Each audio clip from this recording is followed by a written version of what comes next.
자, 주식 투자를 사랑하시는 800만 동학개미님들 안녕하십니까?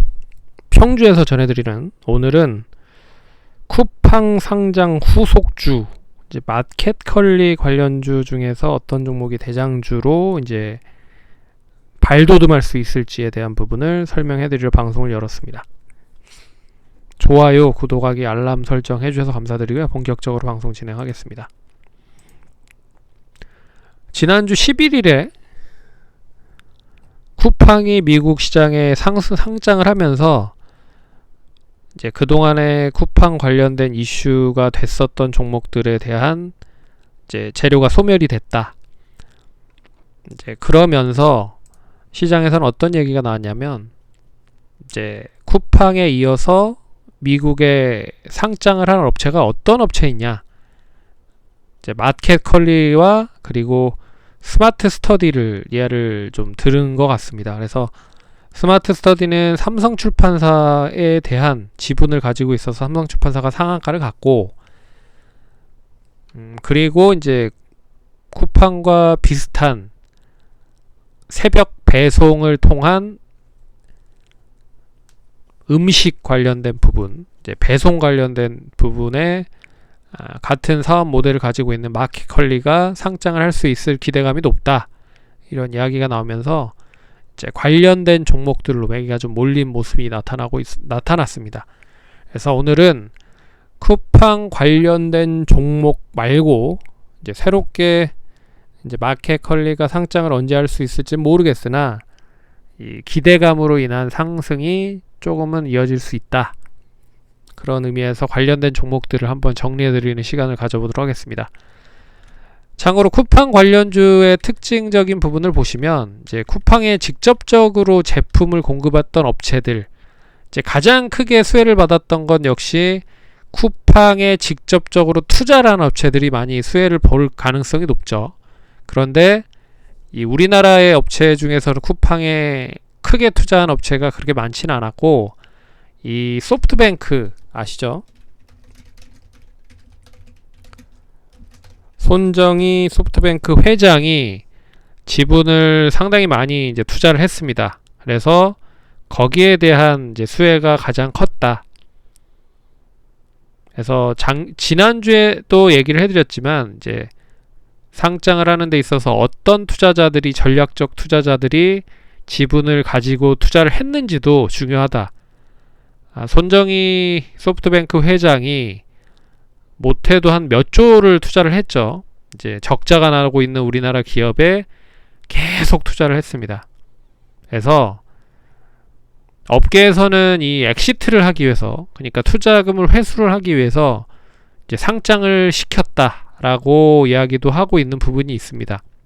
그게 이제 우리나라 시장에서는 상장하기 이제 평가를 받기가 어려우니까 차라리 미국 시장에 상장을 하면서 전략적인 투자자들이 엑시트, 흔히 말하는 이제 청산을 하고, 그리고 제대로 된 이제 평가를 받기 위한 그런 부분으로 손정희 회장에 대한 힘이 셌다라고 생각을 하고 있습니다. 뭐 원체 손정희 회장의 지분이 컸기 때문에 다른 쪽 지분은 크게 부각이 되지 않는 것 같습니다. 어찌됐든. 그래서 쿠팡에 직접적으로 제품을 공급했던 업체들, 뭐 서울식품이나 뭐 기타 등등이 이쪽에 속했을 거고요. 그리고 쿠팡과 함께 이제 물류 서비스를 제공했던 업체들, 그래서 뭐 동방이라든지 KCTC가 이쪽에 포함이 되는 부분이고, 그리고 쿠팡을 이용한 컨텐츠 제휴 관련된 부분은 뭐 KTH나 쇼박스 같은 종목들의 움직임이 좋았다라고 하는 부분을 보시면 대략적인 좀 해답은 나올 수 있었다라고 생각을 하고 있습니다. 그래서 3월 11일 날 상장이 나와서 3월 11일 날 이후의 주가를 보시면 이제 재료 소멸로 인해서 좀 지지부진한 그런 모습들을 보였다 라고 생각을 하시면 될 것 같습니다. 그래서 앞으로도 어떠한 이벤트가 남겨져 있는 가운데서 상승을 많이 한다라고 하면, 이벤트가 꺾이거나 소멸이 되면 이제 관련된 종목들에 대한 움직임, 특히나 주가가 단기적으로 급등했던 종목들은 차익 매물이 상당히 많이 나올 가능성이 높다 라고 생각을 하시면 될 것 같습니다. 그러면 이제 쿠팡 말고 마켓컬리 쪽과 연계가 되어 있는 종목들을 한번 이야기를 해보는 시간을 가져보도록 하겠습니다.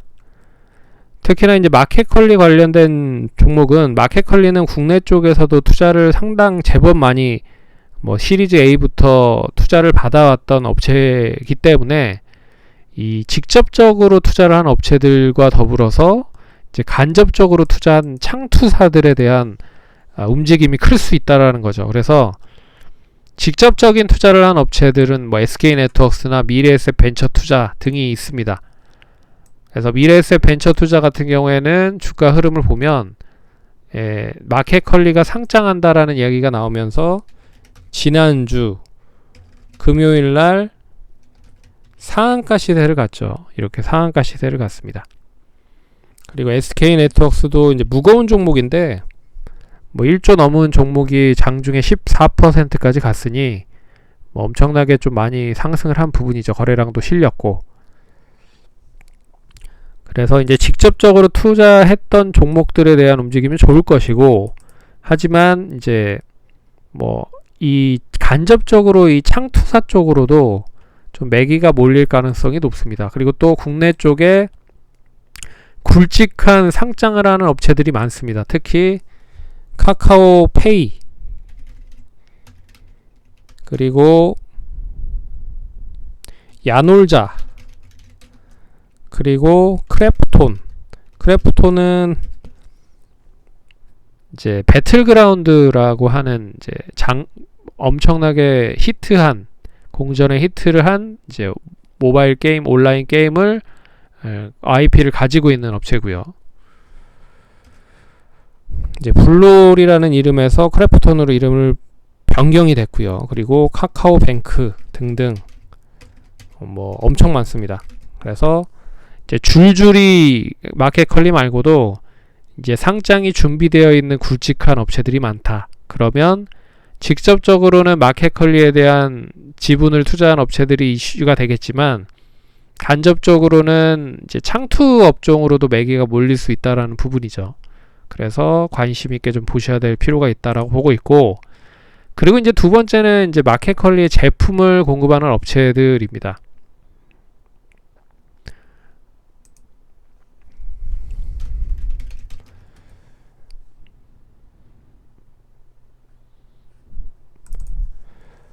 쿠팡 관련된 부분에 있어서 관련된 종목들이 역시나 가치금 움직임을 보이긴 했지만, 그 중에서도 이제 직접적인 이제 물품을 공급하는 업체들에 대한 움직임은 되레 더 좋은 흐름을 보였었던 게 사실이거든요. 그래서 되레 서울식품은 쿠팡 관련주임에도 불구하고 되레 더 떠서 움직였다라고 하는 부분을 보면, 이제 다양한 플랫폼을 가지고 있는 신선한 음식을 아침에 배달하는 업체들로부터 이제 제공을 하는 거잖아요. 이 입장에서는 하는 업체들이기 때문에 계속 플랫폼이 많아질수록 수혜를 받을 수 있는 가능성이 큰 부분이라 좀 틀리게 움직인 모습인 것 같습니다. 그래서 하지만 이제 마켓컬리 쪽과 연계가 되어 있는 종목들로 보시면, 흥국 F&B가 4,485원 이제 상한가를 갖고, 우양 8%로 상승으로 마감이 됐고, 팜스코, 팜스토리 등등등 다양한 업체들이 이제 관련돼서 움직이거나 연계되는 그런 흐름을 보이고 있는 모습들을 보였습니다. 그래서 마켓컬리와 같이 이제 시장 자체는 쿠팡이 제일 큰 것 같고, 쿠팡, 마켓컬리, 그리고 이 지어소프트라고 하는 이제 오아시스 마켓이라고 하는 이 신선 음식 배달 관련된, 유통 관련된 오아시스 마켓, 이렇게 세 가지 업체들이 가장 크게 비중을 가지고 있는 것 같더라고요.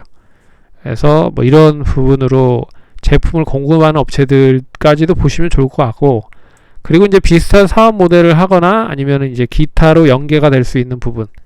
그래서 ECS는 콜센터, 태경케미컬은 드라이아이스, 지어소프트는 뭐 같은 사업 관련된 부분의 비즈니스 모델을 가지고 있는 업체들. 그래서 이런 쪽도 좀 보시면 좋을 것 같고요. 결론적으로 이제 쿠팡 쪽과 같이 연계가 되는 쪽이 이제 마켓컬리가 이제 언제 상장을 할지 모르겠으나, 상장이 빠른 시일 안에 미국 시장에 상장이 된다라고 하면 역시 수혜가 상당히 빠르게 좀 진행이 될 가능성이 높다. 예, 그렇게 보시면 좋을 것 같습니다.